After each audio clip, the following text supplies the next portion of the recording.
All right, so we are here with Mrs. Anderson. She's a kindergarten teacher here at Beartooth Elementary. We're so excited. Thank you for joining me on this and being willing to do this. Uh, Absolutely. we're just going to start like a podcast here, but just a video sharing to where we talk to different teachers here at Beartooth and have a chance to introduce them to our students and our community, and really just talk about what it is that they do every day, what drives them, who they are as people, that kind of thing. So, Ms. Anderson, if you will start us off, just tell us what made you become a teacher? Why did you want to go into this profession? We get asked that question a lot as teachers, and I'm going to be honest, I actually didn't go into teaching for the teaching. I went into teaching for the early childhood education. That is an age that has always fascinated me, and it has been so energizing to work with children of that age. And being a kindergarten teacher, I mean, I am right smack dab in the middle of the discovery age. And that's why I went into teaching is for that age group.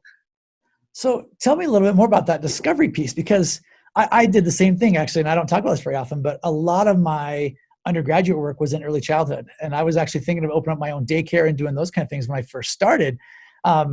So tell me a little bit more about the whole discovery piece. What is it about that age that just like makes, I can tell you're passionate just by the way you presented it. So where did that passion come from for early childhood?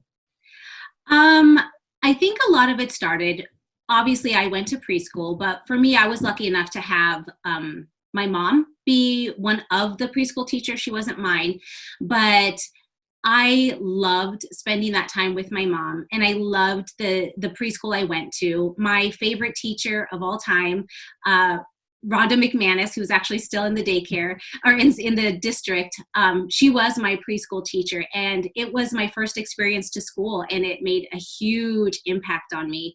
And then in college, we had a class. In high school, we had a class where we worked with the preschool age. My favorite preschool teacher was a teacher in that program, so I was able to see her in action again, and it just reignited my passion for teaching, because I saw how the students looked at her, and I saw that she recognized what was happening in them, and it was magical.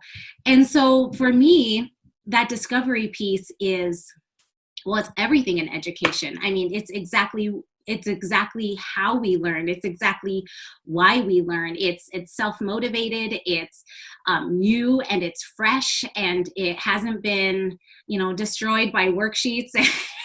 It's just authentic, and it's amazing to watch it happen. You use some really great words there: magical, authentic. I love that. And the coolest thing I used to always talk about, even as an upper elementary school teacher in 5th and 6th grade, we used to have this curriculum where you had to almost like check off the boxes. Like, okay, I covered this standard, covered this standard, covered this standard.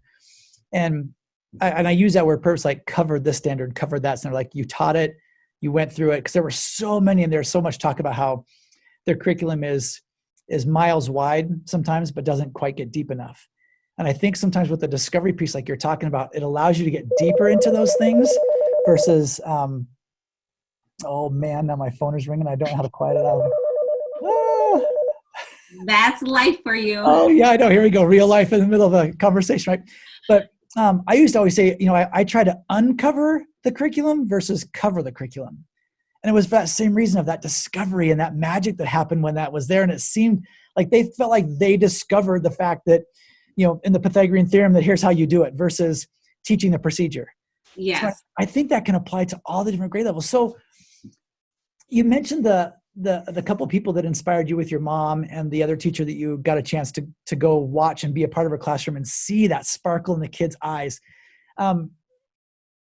What is it that when you wake up in the morning, what is it that drives you and gets you so excited about coming into school?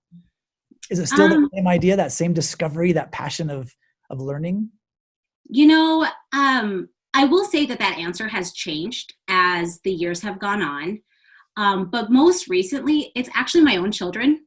we wake up together, obviously, and I see right away they're ready to explore. There's no downtime with them, and for them, learning isn't necessarily a chore. It's something that they're just doing constantly because they're so young. And so I see that right away in the morning with, my sleepy eyes, and it just wakes me up right away to what I need to be. And so going into the classroom, I always think I want to be the teacher that my own children have. And for me, that's my motivation now as a mother. That is so cool. I love that. And I think a lot of us feel that way, that if my kid were sitting here, who would I want them to be looking at? And so what kind of things do you try to do then, as not just as a teacher, but what kind of things do you try to do as a person to model for those kids then? As they sit in their classroom and they're looking at you and that magic is happening, what is it that you're trying to model for them? I guess the first part is kind of a double. Safety and kindness. That has definitely become my strongest goal in teaching. And I don't just mean like safe with our bodies, though that is very important. But I also mean, safe with our hearts, safe with our self-esteem, safe with our mental thoughts, safe with our self-speech, and kindness towards our peers, kindness towards ourselves. Just that safety and kindness is what I try to model. And then also when I see it in them, it's what I try to identify. And to be honest, it can get a little bit on the wayside as we're practicing reading, as we're practicing letters, as we're counting to 100. But I always have to refocus and remember that safety and kindness are my priority as a teacher in my classroom. I can see, just as you answer those questions, I can see in your eyes and your facial expressions that compassion and empathy you have for kids. I can, because even just as you answer that question, just the way your eyes shift and the focus and how you're speaking about it. So you can, I love watching that when you get a chance to actually sit and talk with people one-on-one like that, and you can see it. And even though it's through a screen, you can still pick up those little things and how their message matches everything about themselves. So thank you for being so authentic and real and exactly who you are. I just love it. So what other passions do you have outside of school? What are things, you mentioned your kids, so obviously that's a passion for you, and being out with them and exploring with them and learning with them and keeping them going. What are some other things that you just love to do outside of school that maybe some of our kids here at school or other staff may not know? Well, I love being warm. So I'm going to start off with that. I love being outside, but those two don't always line up. So however I can be warm is great. But actually, kind of more recently, I've really discovered a passion for nature, but not necessarily going in depth, but from a children's perspective. So meaning like, I hate to use the word magic again, but the magic of nature, like going outside and learning about what is in our own backyard is actually been really interesting, because there's so many great animals and creatures in the world, but we often will skip over what's in our own backyard.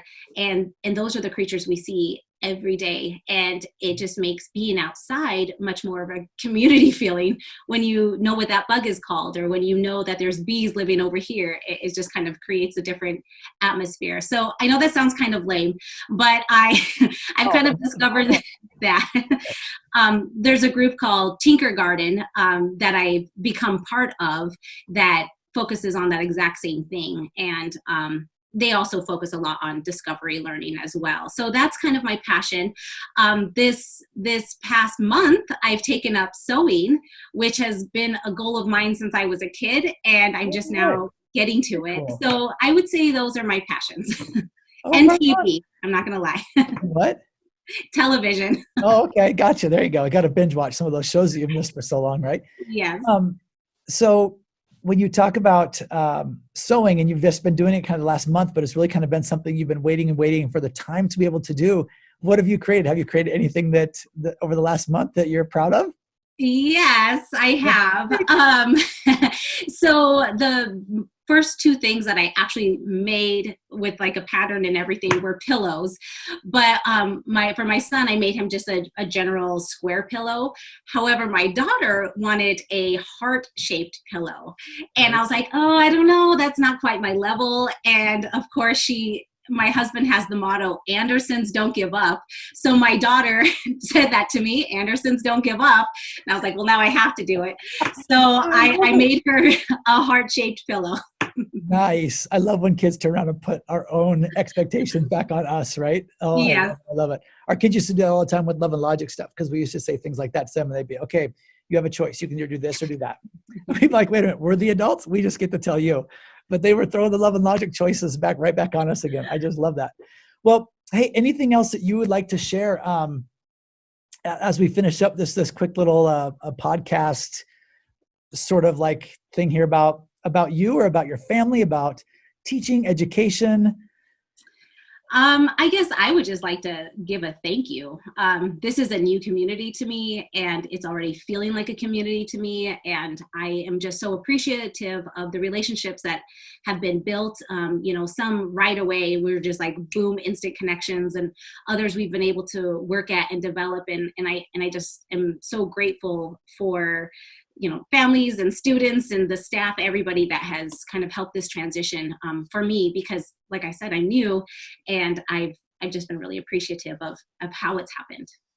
Thank you. And we are so lucky and blessed to have you in our community. So thank you for joining us at Rare Truth this year. I feel like it was kind of we got a chance to steal somebody from somewhere else. So we really appreciate having you. But thank you again for joining me on this quick little podcast. I certainly appreciate your time, and I'll stop it right here. So thanks again. I certainly appreciate you and Thank everything you. you bring to Bear Tooth. Thank you so much. Thanks.